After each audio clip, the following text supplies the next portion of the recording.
Bom dia, meus queridos amigos, irmãos que estão acompanhando ao vivo mais um trabalho nosso, mais um encontro de igrejas em casa. É com grande satisfação que hoje vamos estudar o livro de Josué, como é conhecido, ou Yahushua, no hebraico Yahushua. E para aqueles que conhecem um pouco, né, dos nomes verdadeiros, Yahushua também acontece ser o nome do nosso Salvador. Sim, queridos, Josué ou Yahushua era um protótipo do Messias, né? É aquele que conduziria o povo de Israel à terra prometida, a terra de Canaã. Não é essa terra prometida que o Macedo exibe todas as noites na novela da Record, não. É a terra de Canaã, que é prometida como herança a todos os salvos que um dia habitarão naquela terra.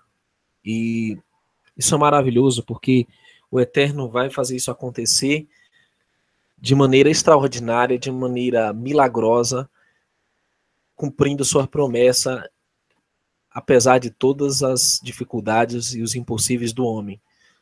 O livro de Josué 1 começa com um encorajamento dado a Yahushua, ou Josué, por Moshe, na sua fase final. E diz: sucedeu depois da morte de Moshe, servo de Yahro, que o Yahro falou a Yahushua, filho de Nun, servo de Moshe, dizendo. Então é o próprio Yahro quem fala com Josué. Moshe, meu servo, é morto. Levanta-te, pois, agora, passa este Arden, tu e todo este povo, a terra que eu dou aos filhos de Israel. Todo lugar que pisar a planta do vosso pé, vos tenho dado, como eu disse a Moshe.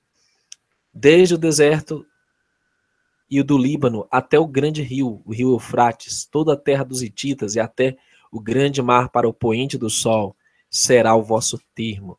Ninguém te poderá resistir todos os dias da tua vida. Como fui com Moshe, assim serei contigo. Não te deixarei, nem te desampararei. É importante considerar, queridos, que o Eterno promete estar conosco. Nos desafios rumo ao reino do Messias, que está muito próximo, ele será conosco. Ele diz: não te deixarei, nem te desampararei, tal qual está reiterado no livro de Hebreus, capítulo 13. Jamais te deixarei, nem te desampararei. Não pense que foi pelo mérito desses homens que eles tivessem algo sobre-humano sobre eles, que os concedeu a vitória, mas o Eterno era com eles. Como promete estar com aqueles que forem fiéis nos dias de hoje. Tão somente esforça-te e tem muito bom ânimo para teres o cuidado de fazer conforme a toda a lei que meu servo Moshe te ordenou. Dela não te desvies, nem para a direita, nem para a esquerda, para que prudentemente te conduzas por onde quer que andares. É interessante, o verso 7 diz que existe uma parte que o ser humano tem a fazer para cooperar com o poder divino. Nós temos que se esforçar. E ele promete estar conosco, nos ajudar. E nesse contexto, é o único lugar das escrituras que fala de como você vai ser bem-sucedido na sua vida, que é guardando, tendo cuidado de fazer tudo conforme a lei que pela boca de Moshe, pelo servo do Altíssimo, foi ordenada. Não te desvies nem para a direita nem para a esquerda, para que prudentemente te conduzas para onde quer que andares. Lá em Malaquias, capítulo 4, o último livro do chamado Antigo Testamento, né, que não tem essa divisão para o Criador, termina dizendo para termos cuidado e lembrar da lei de Moisés. Quando se menciona a lei de Moisés, estão falando da Torá, os escritos, Gênesis, Êxodo, Levítico, Números, Deuteronômios. E isso é reiterado no Apocalipse, quando você vê o testemunho das duas testemunhas. Todas as características de Moisés e de Elias. né? E diz, não se aparte da tua boca o livro desta lei, antes medita nele dia e noite, para que tenhas cuidado de fazer conforme a tudo quanto nele está escrito. Porque então farás prosperar o teu caminho e serás bem-sucedido. Tá aí. O segredo do sucesso está em obedecer os mandamentos do Eterno. Se eu não mexo com a mulher do próximo, se eu não roubo ninguém, se eu não minto, se eu não cobiço, eu vou ser bem-sucedido. Eu não vou estar em apuros. É muito simples. Eu guardo os mandamentos do Altíssimo, né? Tudo aquilo que ele prescreveu para não comer alimentos impuros, para me portar com honestidade e com ética, seguindo todos os princípios das Escrituras, eu não vou ter problema, eu vou ser bem-sucedido onde quer que eu for, onde que você for, quer que você for, você vai ser bem-sucedido. O verso 12 continua falando, e falou Yahushua, o Josué, aos Reuvenitas, e aos Gaditas, e à meia tribo de Manassé, dizendo, lembrai-vos as palavras que vos mandou Moshe, o servo de Arro, dizendo, Yarro, vosso Eloá, vos dá descanso, e vos dá esta terra. Mais uma vez, o descanso que foi apontado aqui é a entrada na terra prometida, tanto é que isso é mencionado no livro de Hebreus, capítulo 3 e 4, né, que eles entraram no descanso, a maioria não entrou, mas alguns entraram no descanso, né, e hoje também, que é um exemplo de obediência, de fé, que nós devemos seguir hoje. E diz no verso 14, vossas mulheres, vossos meninos, vosso gado, fiquem na terra de Moshe, que Moshe vos deu, deste lado do Iarden, porém vós passareis armados na frente de vossos inimigos, de vossos irmãos, todos os valentes e valorosos, e ajudá-los-ei. Até que o Yarro dê descanso a vossos irmãos, como a vós e eles também, possuam a terra que o Yarro, vosso Eloá, lhes dá. Então tornareis a terra da vossa herança, e possuireis a que vos deu Moshe, servo de Yarro, deste lado do Iarden, para o nascente do sol. Aqui você tem um mapa ao lado de todo está a terra. Você vê o Jordão, né, que é o Iarden. Eles tinham que transpor esse rio para chegarem à terra prometida. Eles tinham que derrotar as muralhas de Jericó. Eles tinham que derrotar alguns dos grandes povos que ainda habitavam nesta terra. Pelo menos 7 nações poderosas teriam que ser desarraigadas de lá para que eles tomassem posse da terra que o Eterno concedeu a esse povo.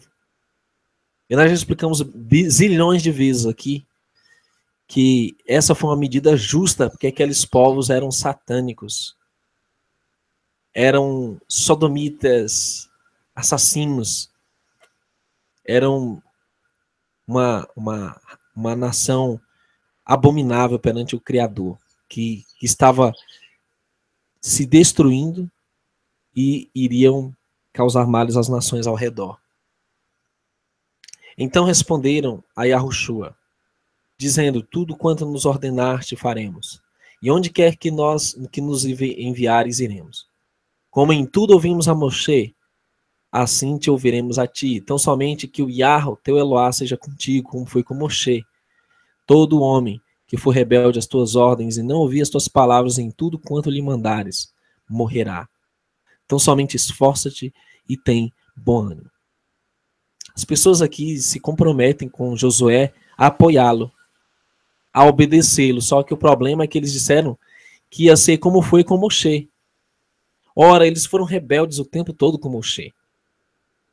Eles foram desobedientes, eles não ouviram, não acataram os mandamentos, as instruções, e agora eles prometeram pela boca deles, pela palavra deles, que iam ser com Josué. E claro que Josué já conhecia esse povo, né? E não se pode confiar até nas boas intenções humanas quando elas não dependem do poder do Criador para cumprir. Josué 2 diz aqui, porque temos ouvido que o Yarro secou as águas do mar de juncos diante de vós, quando saíes do Egito, e o que fizeste aos 2 dos reis dos amorreus, a Sion e a Og, que estavam além do Iarden, os quais destruístes. O que, ouvindo, desfaleceu o nosso coração, e em ninguém há mais ânimo algum, por causa da vossa presença, porque o Iarro, vosso Eloá, é Eloá em cima nos céus e embaixo na terra. E disseram em Yahushua, certamente o Iarro tem dado toda esta terra nas nossas mãos, pois até todos os moradores estão atemorizados diante de nós. Queridos, uma coisa importante que nós devemos observar é que as Escrituras garantem que quando o Eterno está envolvido na causa, há vitória garantida, nós prevaleceremos. Quando o Eterno de Israel é aquele quem está à nossa frente, é quem luta nossas batalhas, é aquele com quem fizemos a aliança, não temos nada a temer, não importa o exército, não importa a dificuldade, esteja à nossa frente. E essa é uma lição que nós devemos se lembrar. Haja, contudo, entre vós e ela uma distância de 2.000 côvados, e não vos chegueis a ela, para que saibais o caminho pelo qual haveis de ir, porquanto este caminho nunca passaste antes.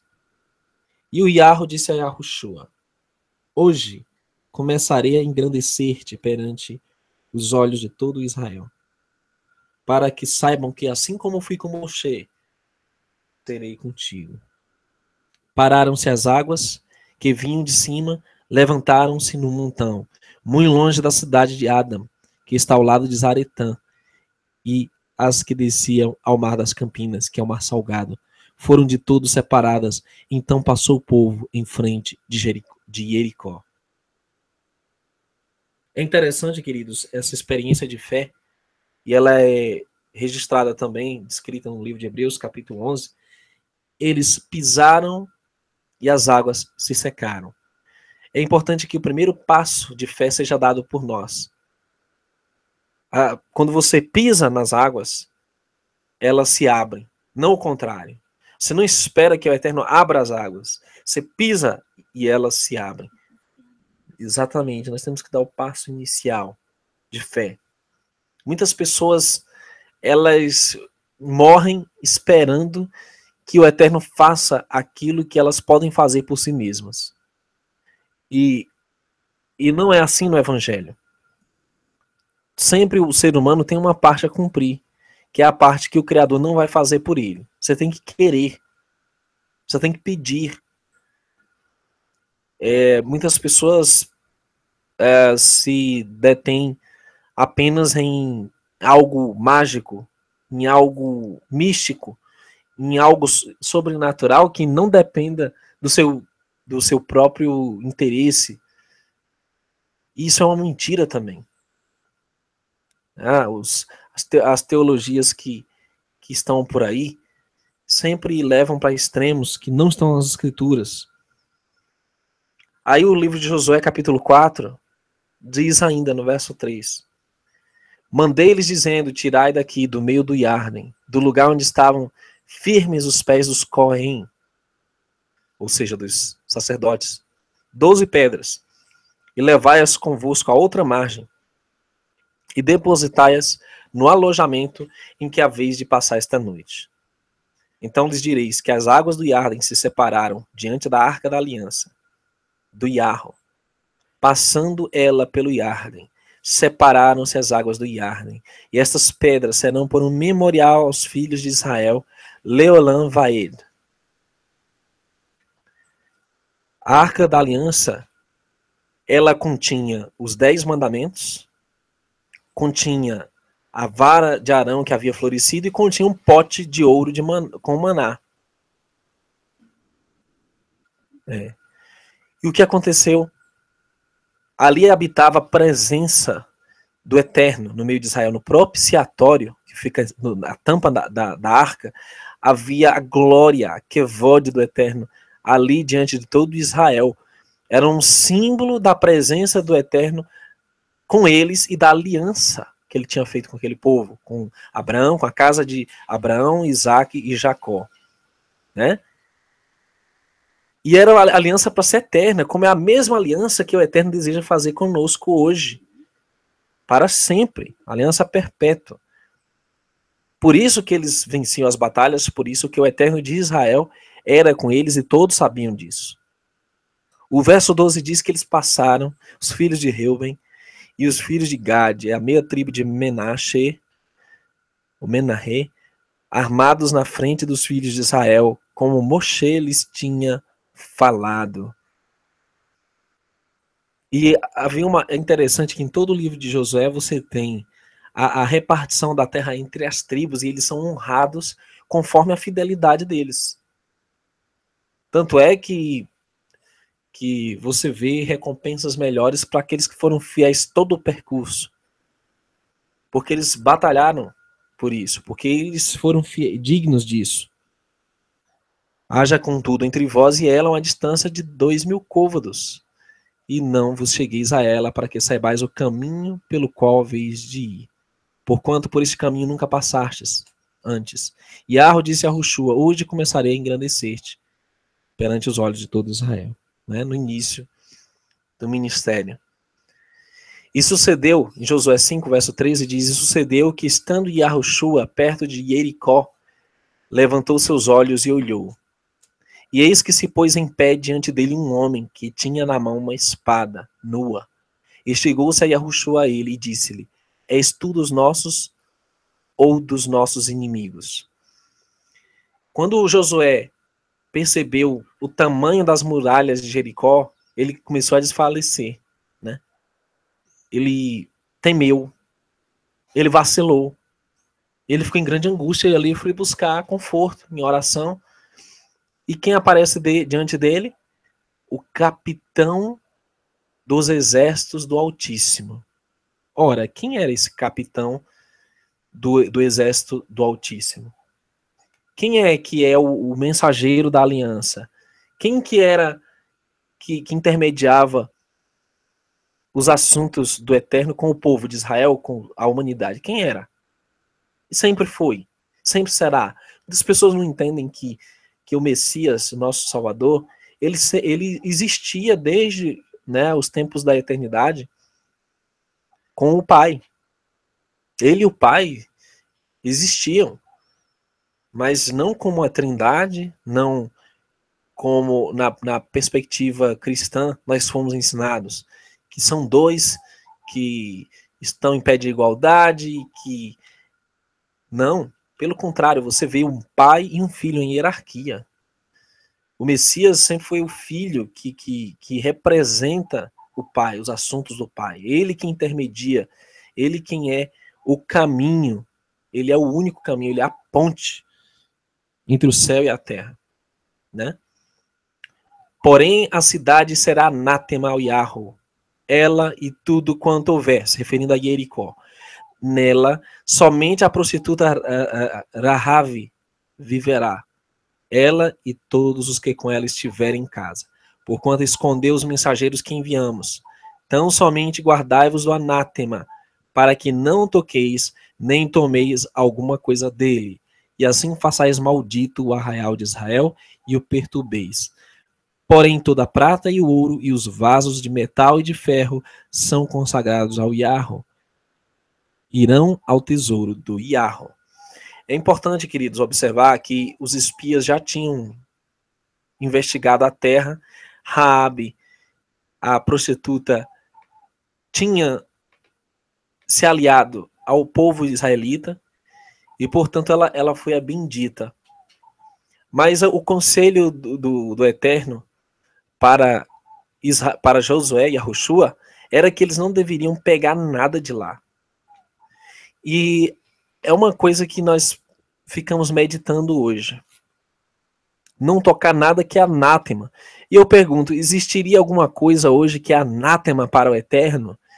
E as pessoas muitas vezes relutam em aceitar, né, que é anátema? Se você ler o livro de Jeremias capítulo 18, diz que árvore que é cortada do bosque, enfeitada e posta na sua casa ou no templo, seja lá onde for, é anátema, é abominação para o Eterno. Árvore de Natal, pinheirinho de Natal, com guirlanda, com bolas, com luminares, com luzes, com não sei o quê. Tudo isso é anátema para o Eterno. E o Eterno diz para você não tocar. Quando o Eterno diz que algo é abominável, você não pode dar justificativas. Muita gente diz, não tem problema pôr um poste ídolo num túmulo. Tem sim. Se você ler a Torá inteira, principalmente o livro de Deuteronômio, lá fala que o poste ídolo, né, aquele obelisco é uma abominação para a Eterna. Você não deve usar aquele tipo de coisa. Simbolismos também, né, como nós sabemos que tem um monte de simbolismo anátema, é pentagrama, é o V, né, é o símbolo da anarquia. Quer dizer, tudo isso que é anátema para o Criador não deve ser praticado pelo seu povo. E isso incorre em desgraça, em maldição. Você vai ver por quê. Em Josué 7,17 ele continua dizendo: e fazendo chegar a tribo de Arudá, tomou a família dos Zeraitas, e fazendo chegar a família dos Zeraitas, homem por homem, foi tomado Zabde, né? Então Yahushua e todo Israel com ele tomaram Acã, filho de Zera, e a prata, e a capa, e a cunha de ouro, e seus filhos, e as suas filhas, e seus bois, e seus jumentos, suas ovelhas, a sua tenda, e tudo quanto ele tinha, e levaram-nos ao vale de Acor. Para entender um pouco o contexto aqui, é que o povo de Israel foi para Ai, né? E o que aconteceu? Uma cidade pequena, e foram derrotados. Por quê? Porque eles desobedeceram o mandamento, que não era para tocar nada imundo. E Acã pegou uma capa babilônica, aliás, pegou a capa lá de Jericó, pegou outros utensílios, se não me engano, pegou ouro para ele, e com o consentimento e o conhecimento da família dele. Por isso que aí Josué manda, e é identificado, né, que ele não se revelou, e aí eles foram encontrados e julgados. O verso 25 diz que Yahushua disse: porque vos nos perturbaste, o Yahweh te perturbará neste dia. E todo Israel o apedrejou, e os queimaram a fogo depois de apedrejá-los. E levantaram sobre ele um grande montão de pedras, até o dia de hoje. Assim, o Yahweh se apartou do ardor da sua ira, pelo que aquele lugar se chama o Vale de Acor, até ao dia de hoje. Muita gente não entende as atitudes do Eterno diante das abominações. Ele se ira. Alguns pretendem que o Deus do Novo Testamento é outro Deus, que é um Deus que não se ira. Mas se você ler o livro de Hebreus, lá diz que o Eterno é um fogo consumidor. As Escrituras dizem que a ira está reservada. O Apocalipse fala que ele derramará a sua ira sem mistura no cálice da sua indignação. Ou seja, tudo que é abominável para o Eterno, ele se ira e ele julga. Em Josué 8, 25 em diante, continua falando: e todos os que caíram naquele dia, assim homens como mulheres, foram 12.000, todos moradores de Ai. Então Yahushua edificou um altar ao Yahweh, Eloá de Israel, no monte de Ebal. Como Moshe, servo do Yahweh, ordenara aos filhos de Israel, conforme ao que está escrito no livro da lei de Moshe, a saber, um altar de pedras inteiras, sobre o qual não se moverá instrumento de ferro, e ofereceram sobre ele holocaustos ao Yahweh, e sacrificaram ofertas pacíficas. Também escreveu ali em pedras uma cópia da lei de Moshe, que este havia escrito diante dos filhos de Israel. E todo Israel, com seus anciãos, seus príncipes, seus chofetes, estavam de um e de outro lado da arca, perante os Cohen, levitas, que levavam a arca da aliança do Yahweh. Assim, estrangeiros como naturais, metade deles em frente do monte Gerizim e outra metade em frente do monte Ebal, como Moshe, servo de Yahweh, ordenara, para abençoar primeiramente o povo de Israel. Meu amado, você já pensou que talvez haja alguma coisa no teu lar que seja anátema e que isso retire essa bênção, essas primícias de bênçãos que poderiam ser derramadas? Quem sabe uma fita ou um DVD indecente? Quem sabe um instrumento místico ou ocultista ou alguma superstição, algum objeto maligno pode estar no seu lar, que é um canal para a atuação do maligno na tua vida. Satanás não invade de qualquer maneira sem ter uma brecha, sem ter um portal para isso. Seja talvez alguma coisa que você assiste no seu lar, que traz ali, dá uma abertura para a entrada do maligno. Talvez seja uma árvore de Natal, que é uma abominação para o Eterno. Talvez pirâmides. Eu conheço pessoas que gostam de enfeitar a casa com pirâmides, né, com incenso, com uma série de coisas supersticiosas que, na verdade, atraem maldição. Por exemplo, a guirlanda, ela é sempre utilizada onde? Em funerais. Como que você vai pôr um artigo de funeral na tua casa? Vela preta, vela branca, vela vermelha. Tudo isso são artefatos utilizados na magia para atrair os espíritos, segundo eles, bons espíritos, afastar os maus. Quer dizer, tudo. Eu cheguei uma vez na casa de alguém e tinha um chifre de boi pendurado e a pessoa disse que aquilo é para afastar os maus espíritos. Maço de pimenta. E dizem que é para afastar maus espíritos, quando na verdade é para atrair os espíritos maus e invadirem esse lar. Não é à toa que ocorrem possessões. Eu conversei com um irmão, né, que ele disse que pediram para ele expulsar demônios de um espírita, né? Ou como é que vai expulsar se a pessoa está exposta constantemente naquelas rodas, nos centros em que há manifestação espiritualista, se ele invoca isso para o corpo dele? Quer dizer, são coisas que não são compatíveis com o que o Eterno pede de nós. E é o mesmo Eterno que agiu com Israel, com rigor, quanto essas práticas. Josué 9,14 diz, então os homens de Israel tomaram da provisão deles e não pediram conselho ao Iarro. Então todos os príncipes disseram a toda a congregação, nós juramos-lhes pelo Iarro, Eloá de Israel, pelo que não lhes podemos tocar. Aqui está falando dos gibeonitas. O que foi que aconteceu? O Eterno ordenou que todas as nações de Canaã deveriam ser extirpadas. Isso não foi cumprido pelo povo de Israel. Os gibeonitas, por exemplo, foram até eles se fingindo serem viajantes e pegaram pães bolorados e apresentaram suas vestes esfarrapadas e disseram, nós somos viajantes de muito distante e queremos que vocês nos poupem. E mentiram para o povo de Israel e fizeram Josué prometer que não iria matar, extirpar aquele povo, os gibeonitas. E aí foi um golpe, né, que eles levaram lá.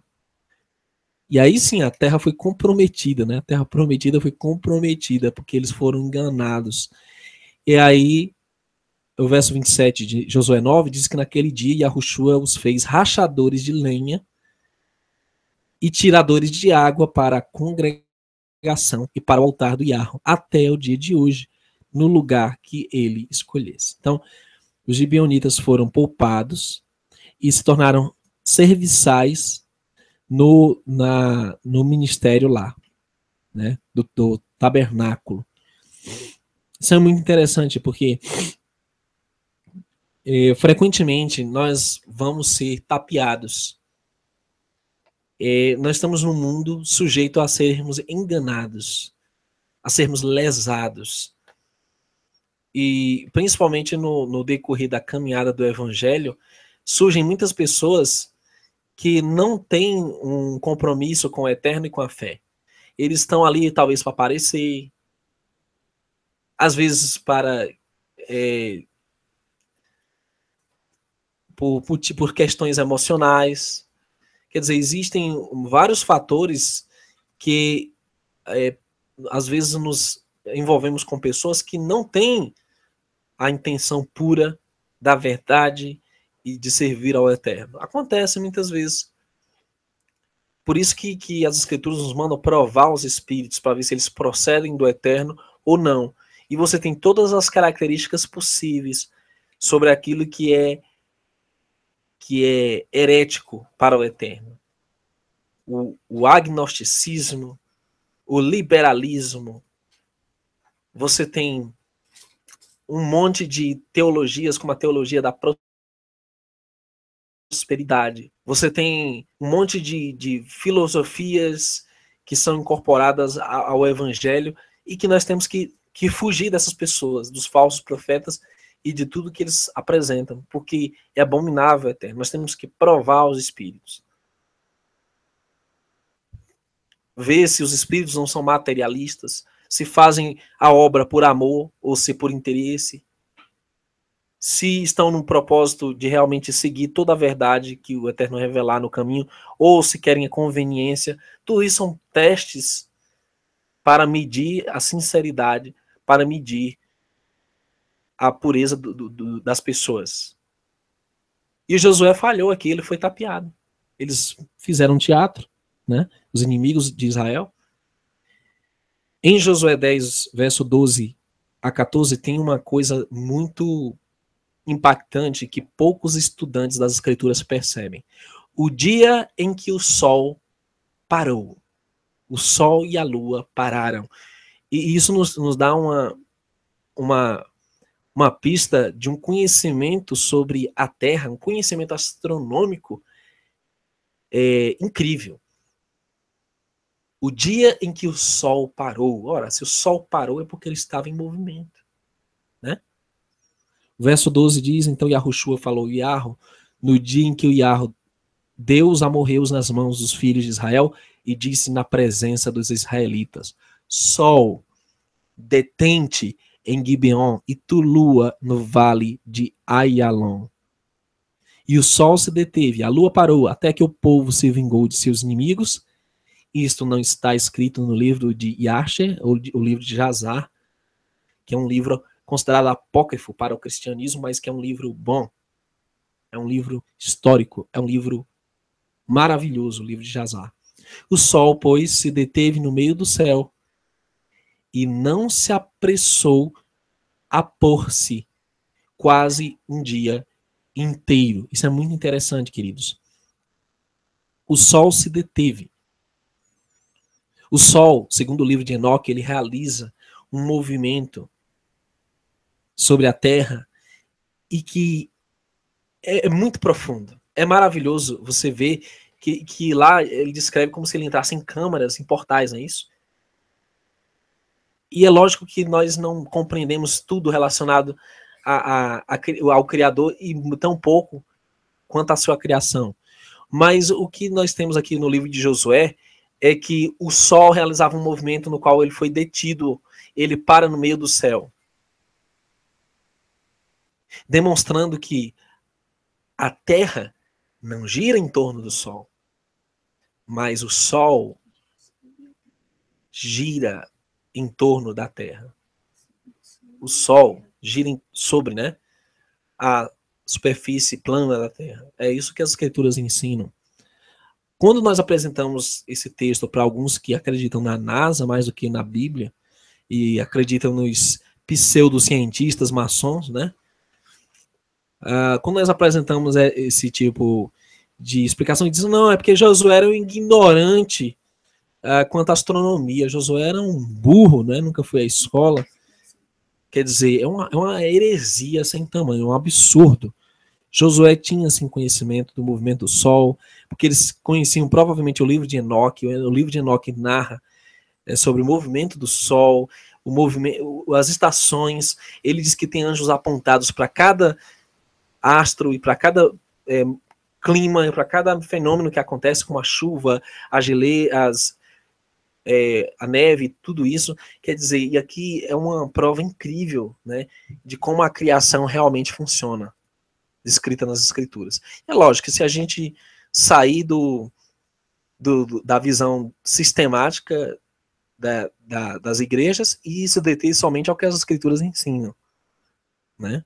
Mas isso é um assunto que aborda para um hangout inteiro. Nós temos vários desses estudos no canal Neemias Gomes, né? Os irmãos podem pesquisar depois melhor sobre essa questão. Mas bem, um dia inteiro parou o sol e a lua. Não houve dia semelhante a este, nem antes, nem depois dele. Ouvindo Yarro. Assim, a voz de um homem, porque o Iarro pelejava por Israel. Em Josué 14, em diante, diz: Isto, pois, é o que os filhos de Israel tiveram em herança na terra de Canaã. O que Eleazar, o Cohen, e Yahushua, filho de Nun, e os cabeças dos pais das tribos dos filhos de Israel, lhes fizeram repartir. Agora, pois, dá-me este monte de que o Iarro falou aquele dia, pois naquele dia tu ouviste o que estavam ali os Anaquins e grandes e fortes cidades. Anaquins, os gigantes descendentes dos Nephilim, né?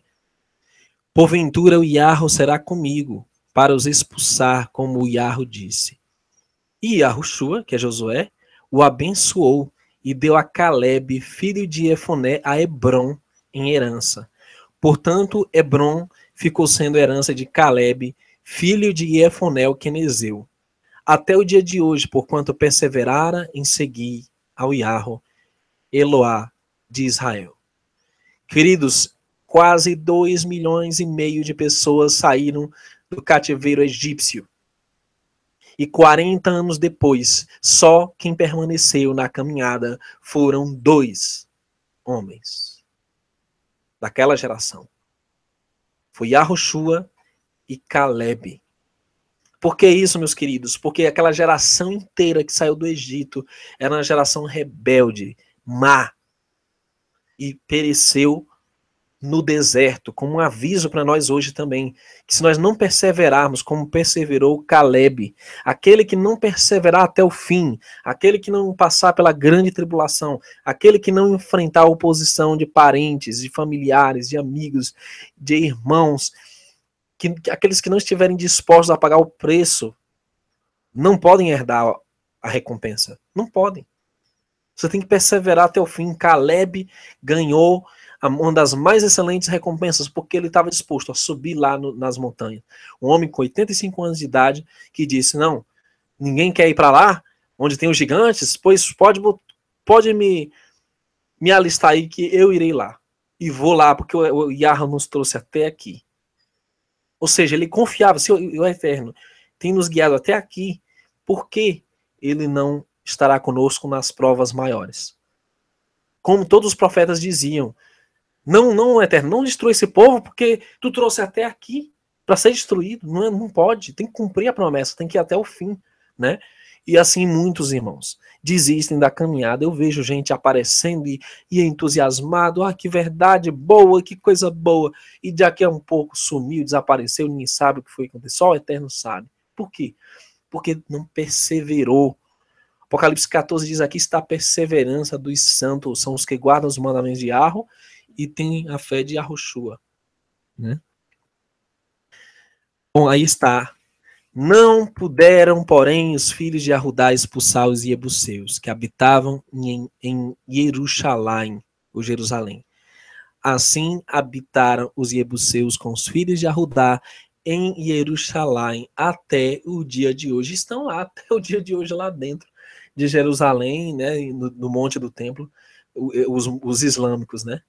Até hoje eles estão lá, os descendentes dos Iebuseus. É uma das 7 nações ímpias que tinham que ser extirpadas e os filhos de Israel não cumpriram o mandamento. O verso 3 diz, Zelofiade, porém, filho de Efer, filho de Gileade, filho de Maquir, filho de Menahé, não teve filhos, mas só filhos. Estes são os nomes de suas filhas, Maalá, Noa, Ogla, Milca e Tirza. Estas, pois, chegaram diante de Eleazar, o Cohen, e diante de Yahushua, filho de Nun, e diante dos príncipes, dizendo, o Yahweh ordenou a Moshe que se nos desse herança no meio de nossos irmãos. Pelo que, conforme a ordem do Yahweh, lhes deu herança no meio dos irmãos de seu pai. E couberam a Menahé 10 quinhões, afora a terra de Gileade e Bassã, que está além do Iarden. Então aí você vê a herança de Manassés, né? Você vê a herança das tribos, a terra sendo repartida entre as 12 tribos de Israel. E o que eu acho interessante é que até isso o Eterno teve cuidado em fazer corretamente. Por quê? porque haveria uma divisão no reino de Israel, as 10 tribos do norte, né? E ficariam 2 tribos pro sul, não é isso? Então, as tribos do norte são os efraimitas, né, chamada de efraimitas, que foram espalhados por todo mundo, cujas tribos nós somos descendentes, né? Foram para a Índia, vieram para as Américas, quer dizer, foram para a Europa. Nós somos descendentes não espirituais, nós somos descendentes sanguíneos da linhagem dessas tribos dispersas, porque a promessa a Abraão tinha que ser cumprida. Eu vou te tornar teus descendentes como a areia do mar e como as estrelas do céu. Todas as nações da terra serão benditas por causa de ti. E essa divisão da terra de Canaã, ela foi uma divisão inteligente e proposital, planejada. Por quê? Porque as 2 tribos, que era Judá e Benjamim, se tornaram uma só, né? Que é Alrudins, judeus. E foram os mais fiéis dentre todo Israel. E as 10 tribos se apostataram com Jeroboão, né? E fizeram ídolos e se corromperam. E, portanto, Josué 17 continua: disse-lhes Yahushua: se tão grande povo és, sobe ao bosque e ali corta para ti lugar na terra dos perizeus e dos refaíns, porque as montanhas de Efraim são tão estreitas. Então disseram os filhos de Yosef: as montanhas não nos bastariam. Também carros de ferro há entre todos os ananeus que habitam na terra do vale, entre os de Bet-Shean e as suas vilas, e entre os que estão no vale de Israel. Então Yahushua falou à casa de Yosef, a Efraim e a Menaché, dizendo: grande povo és, e grande força tens. Não terás uma sorte apenas. Porém as montanhas serão tuas, ainda que é o bosque. Cortá-lo-ás, e as suas extremidades serão tuas. Porque expulsarás os ananeus, ainda que tenham carros de ferro, ainda que sejam fortes. Aí você vê toda a questão que Efraim estava fazendo da terra, né? Eles queriam mais, Menahé, Manassés, e aí eles dizem: então vocês vão lá e conquistem. Uma coisa interessante que a gente vê é que nada nos é entregue de bandeja, nós temos que lutar, né? Como diz, esforça-te que eu vou te ajudar, o Eterno prometeu, esforça-te que eu te ajudo. Não é paga que eu te ajudo, não é fica sentado que eu te ajudo, não é nada disso. Você vê uma cooperação mútua entre o divino e o humano. Isso é uma coisa que a teologia de hoje não fala, não ensina para as pessoas. E aí você vê o livro de Josué, o capítulo 19, o 20, o 21, a repartição da terra entre as 12 tribos. E, queridos, você sabe que nós não podemos abordar tudo de um livro em um hangout. Você tem que ler o livro inteiro, meditar dia após dia, né? Fazer uma leitura detalhada. Mas a gente só aqui destaca os pontos principais. E o capítulo 19 é a porção dada à tribo de Simeão, a tribo de Zebulon, de Issacar, de Aser, de Naftali, de Dan. Né? Agora, no capítulo 20 tem uma coisa interessante que é a orientação que o povo de Israel recebe para criar cidades de refúgio. 6 cidades ao todo, no capítulo 20. E o que são essas cidades de refúgio? Era quando uma pessoa ela cometia um assassinato, mas não culposo, mas um crime, o chamado crime. Aliás, não doloso, né? Mas culposo, digamos assim. Quando a pessoa cometia esse crime, né, matava alguém acidentalmente, alguma coisa acontecia, e as pessoas queriam, né, seguir a lei olho por olho, dente por dente, aí essa pessoa tinha o direito de se refugiar nessas cidades e ficar lá né, para que não fosse morta.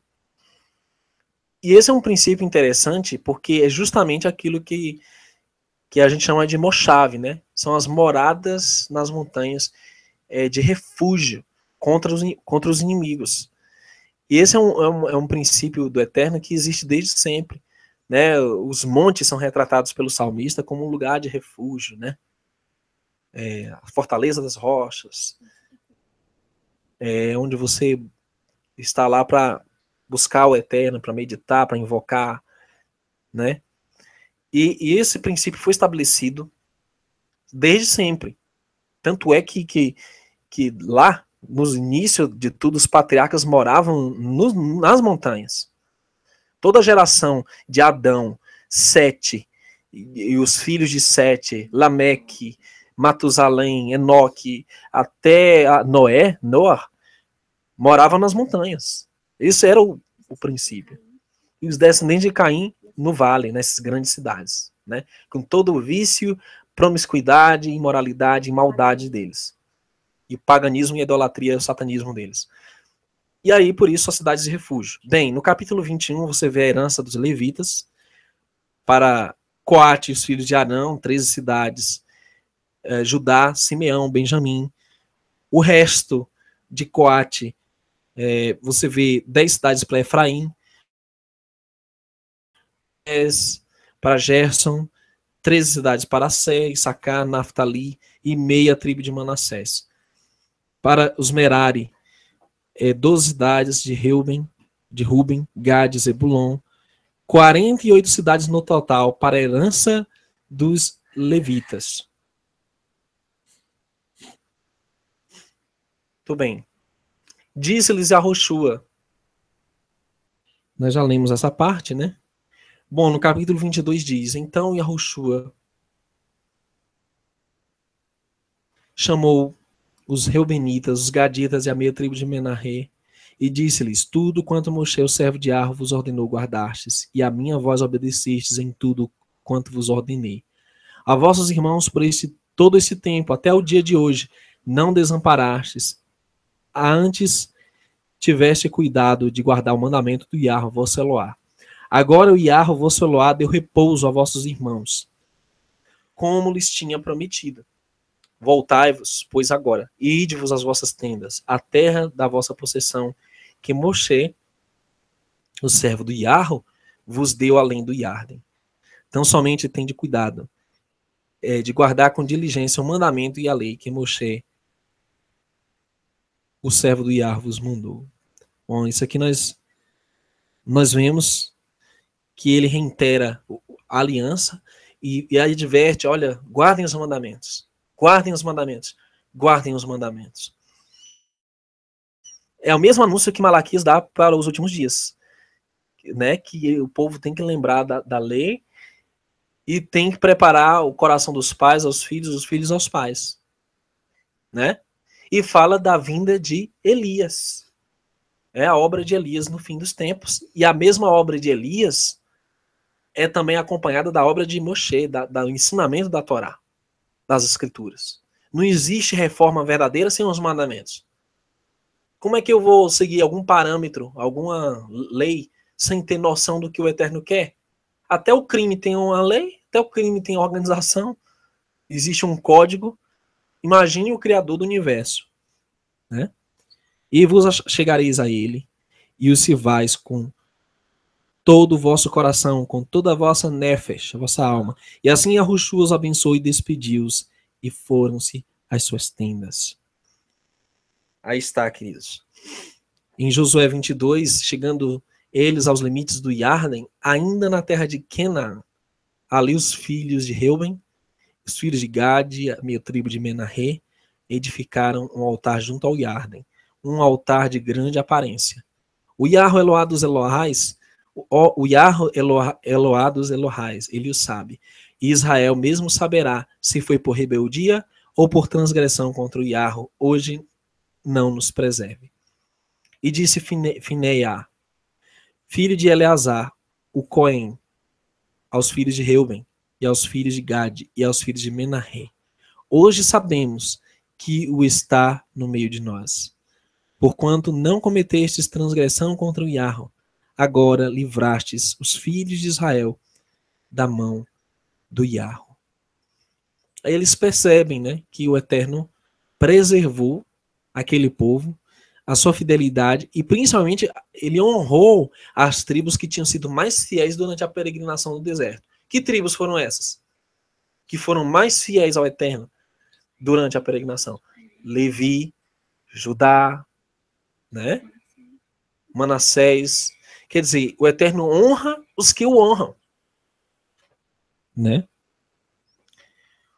Josué 23 diz: um só homem dentre vós perseguirá a 1000, pois é o Iarro, vosso Eloá, que peleja por vós, como já vos tem falado.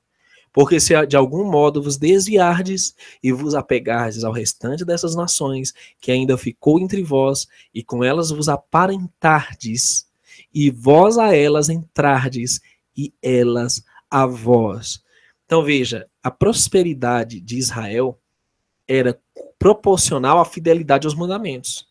E aqui o Eterno deu um aviso muito severo, muito solene. Eles não poderiam se casar com as mulheres pagãs, as mulheres dos povos pagãos daquela região. É uma coisa muito séria, queridos, o casamento.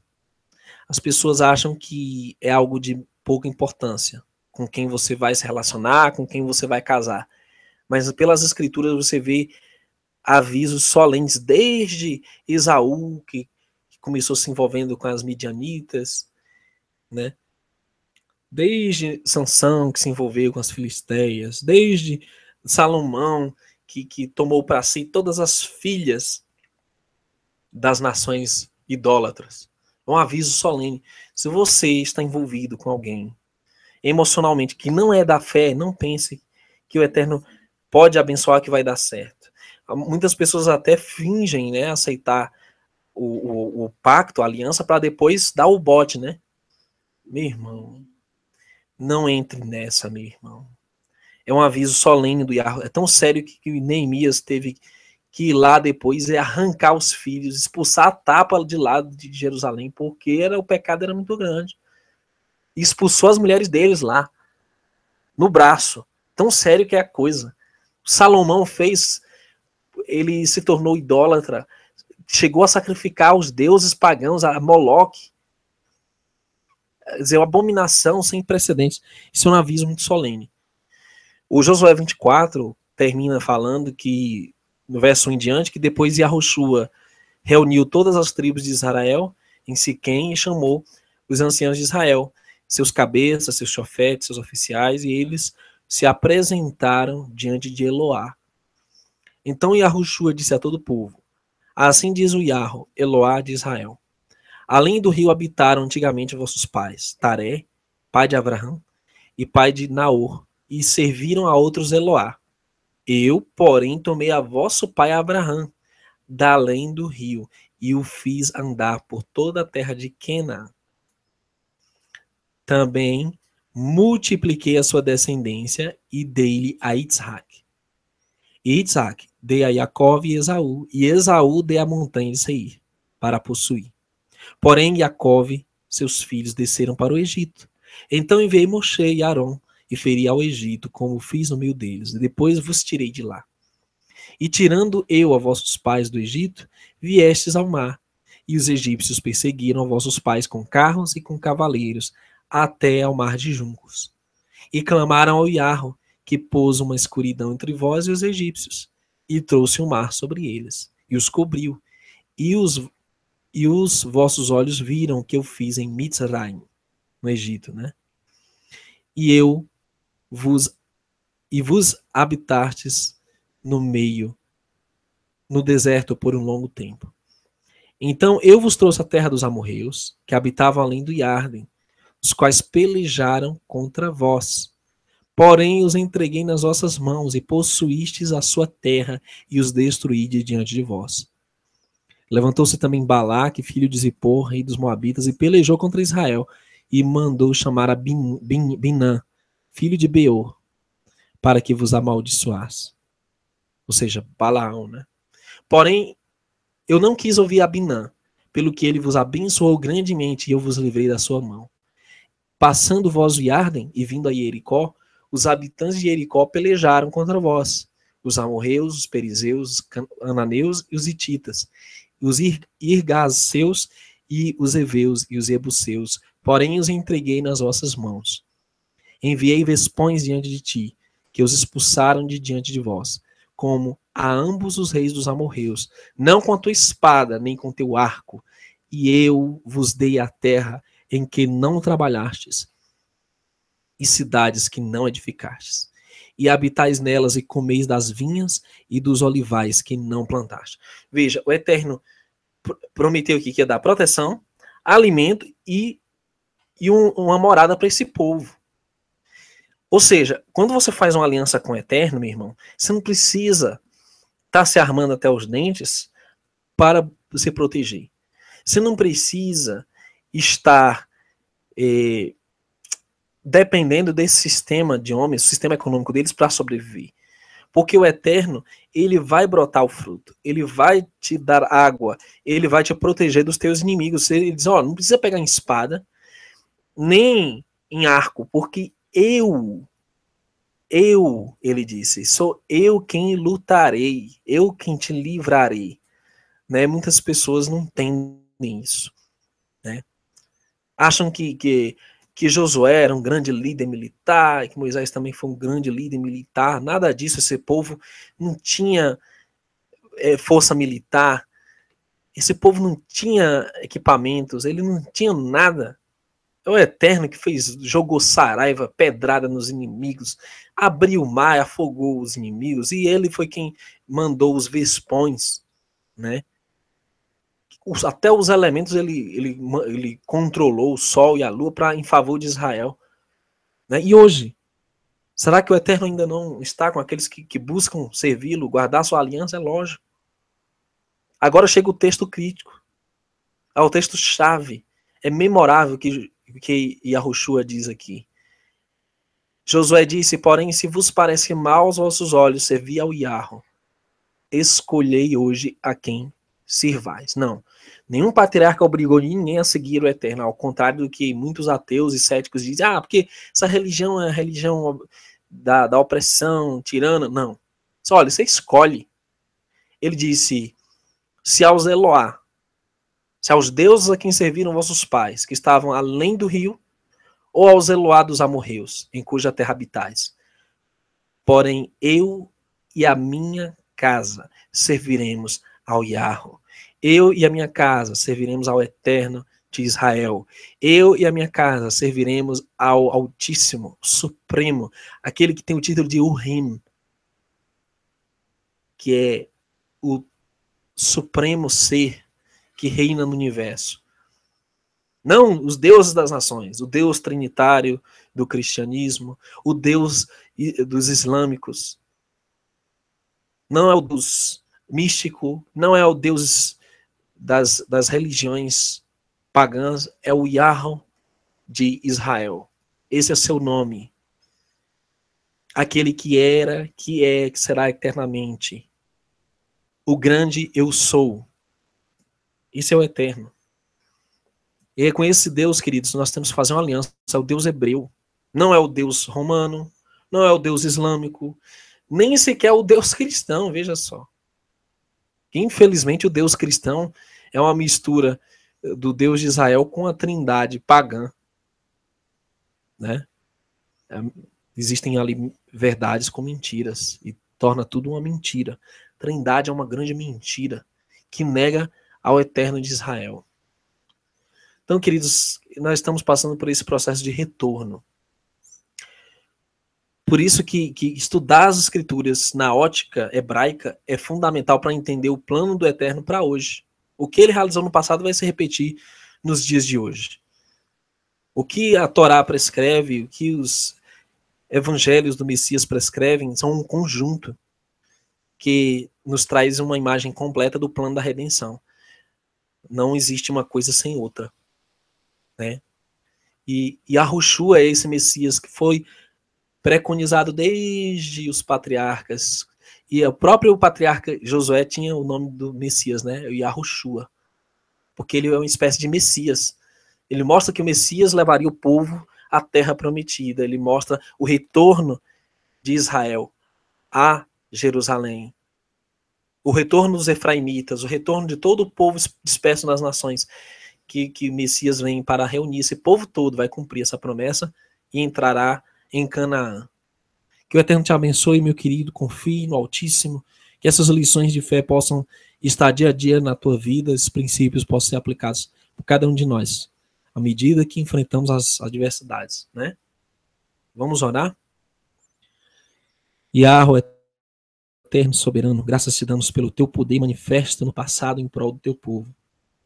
Pedimos, Pai, que como israelitas de hoje, possamos confiar que tu, por meio de Yahushua, nos levará seguramente para de volta à nossa terra, terra prometida.